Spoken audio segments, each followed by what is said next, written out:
a lot of the pioneers of the martial arts in the United States are actually African Americans or Latin Americans. Many, many of them. One of my close friends is Ron Chappelle, 10th degree black belt in Ed Parker's Kempo. His first teacher was Ark Wong in Kung Fu. Lenny Ferguson, the first African American to win Ed Parker's Internationals and become international grand champion. His first teacher was also Ark Wong. So, and then in New York, Dennis Brown, and just around the country, there are just these African American sifus and senseis who were really important in the history of martial arts in the United States. And in 1967, Master Tohei came to Southern California and taught a seminar at our Aikido school. And it was like on a Saturday morning at 10 a.m. and I got there a little late. I didn't get there past 10, but I got there maybe 5 minutes early, and I ran into the school. Everybody else was sitting on the mats. But I looked around and said, "Oh, no Grandmaster, thank God, he's not here yet." So then I ran into the dressing room and ran right into the highest Aikido master in the world. And, if there was enough room in there to get on my knees and prostrate and bow to him, I would have, because he was like a demigod to me. But he couldn't have been nicer. He said, "Oh, come on in, get dressed." He was just really sweet. And so later, out on the mat, the school had about 25 or 30 black belts. And as a master of his level, of course, would only practice with them, usually.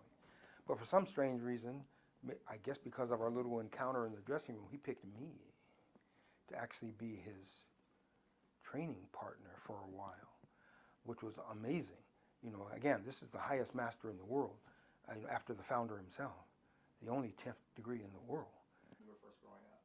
I was raised in the black church, the African American Episcopal Church, the AME Church, until I was 18. And then I decided that it was too restrictive, and I saw a lot of hypocrisy around the world. And so I left the formal Christian religion, although I have a great love for Jesus Christ. I think he was an elevated saint, and his pictures are still in my place, because I think that if people actually listen to his teachings about love, caring, forgiveness, the world would be a better place.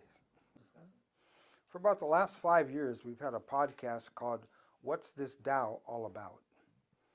And the journalist and writer Todd Perry had read the Tao of Pooh and was interested in Taoism, and so he kind of was looking around Southern California to see, who he might approach to do a podcast with.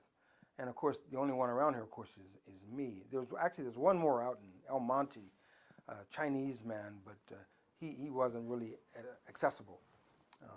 And so he came to me, and we talked about it, and we've been doing the podcast ever since for the last 5 years. We've had I think we're approaching 600,000 downloads on like iTunes and other platforms like that. It's been extremely popular. It's on Taoism.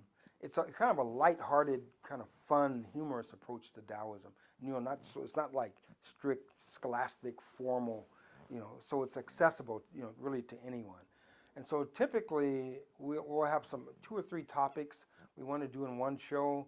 It might be, compassion, or it might be, how to get along in your job or something.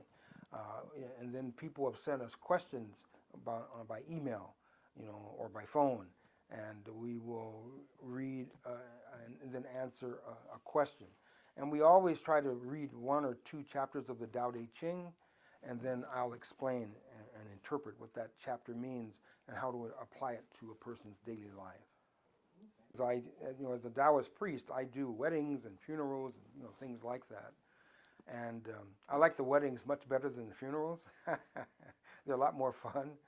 But funerals are very important because they give people closure and allow people to connect with others and be in a supportive environment with others as they grieve. And so it's very important. And so, but losing Stephen, again, my first student, meaning he's the first student that I loved, was very difficult. I never get sick. I literally go 15 or 20 years at a time without even having so much as a cold. The week after Stephen's funeral, I got sick. I had a cold for a week. I never get sick. I literally go 20, 25 years at a time without getting sick.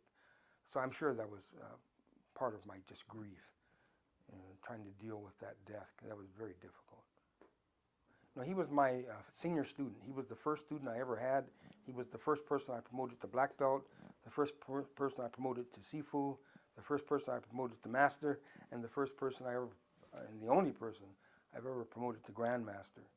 So he was just my first student, and so he, learned a lot. That's when I was teaching, especially more hardcore Shaolin, back in 1970. He was training with one of my teachers, Ark Wong, and then we met at Ark Wong School, and he saw me and asked me to be his Sifu, and then so he became my senior student since 1970 until last year when he passed away.